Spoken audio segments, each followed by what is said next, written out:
How to download Dead by Daylight on PC. So if you want to download Dead by Daylight on your PC, then first you need to open up your browser. Once you open up your browser, you just need to simply go with search. And here you need to simply search for Dead by Daylight. And once you search, you just need to simply scroll down. And here you will have discount on your Steam. So you just need to simply go with the Steam option, which is right here. Or you can also open up your Steam application. If you have the application, you can go with the application itself.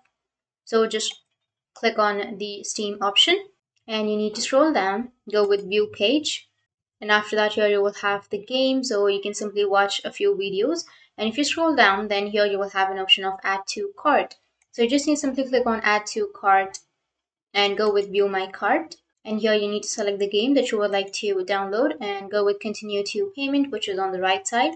And sign into your account. Once you've signed into your Steam, it will take you to the payment method and you need to add your payment method and buy the game. Once you buy the game, then you'll have the option to download, and after that you can download the game.